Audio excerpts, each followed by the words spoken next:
جہانگیر خان ترین 4 جولائی 1953 کو بنگلہ دیش میں پیدا ہوئے۔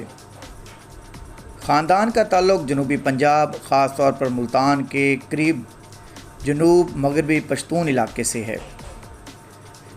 ابتدائی تعلیم انہوں نے سینٹ میری اسکول راولپنڈی اور صادق پبلک اسکول بھاولپور سے حاصل کی اور ایف سی کالج لاہور سے بی اے کیا۔ 1974 میں یونیورسٹی آف نارتھ امریکہ سے ایم بی اے کی ڈگری حاصل کی۔ ان کے کاروباری کیریئر کی بات کریں تو تعلیم کے بعد پنجاب یونیورسٹی میں شعبہ پبلک ایڈمنسٹریشن میں لیکچرار رہے اور پھر گرینڈ لیز بینک لاہور میں 3 سال کام کیا۔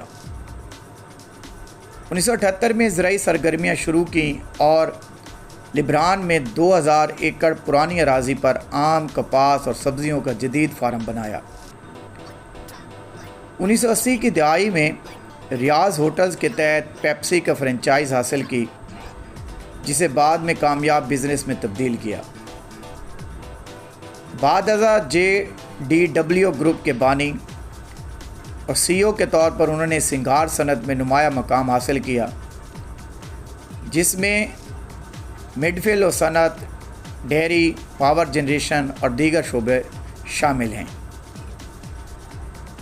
ان کے سیاسی سفر کی بات کریں تو 2002 میں PMLQ کے ٹکٹ پر قومی اسمبلی کے رکن منتخب ہوئے اور پنجاب میں زرعی اور سماجی سیکٹر پر خصوصی مشیر رہے۔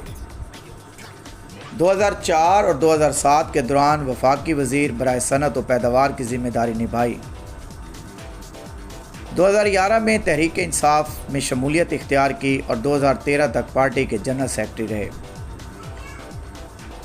2015 میں NA 154 لودھراں سے ضمنی انتخابات جیتے، لیکن 2017 میں سپریم کورٹ نے آئین کے آرٹیکل F162 کی بنیاد پر ان کو نااہل قرار دے دیا۔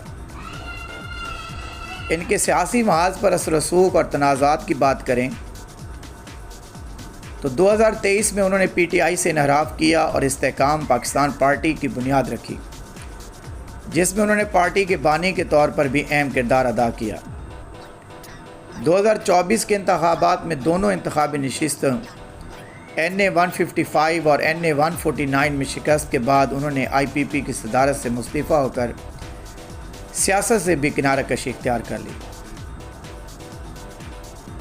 جہانگیر خان ترین ایک بااثر صنعتکار اور سیاستدان ہیں، جنہوں نے تعلیم، بینکاری، زرعی اور صنعتی ترقی کے شعبے میں نمایاں خدمات سر انجام دی۔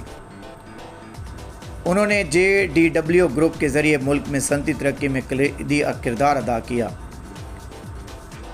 ان کا سیاسی سفر PMLQ سے شروع ہو کر وفاقی وزیر کے عہدے، PTI میں شمولیت اور جنرل سیکرٹری شپ اور بعد ازاں اپنی سیاسی جماعت IPP کی بنیاد تک رہا۔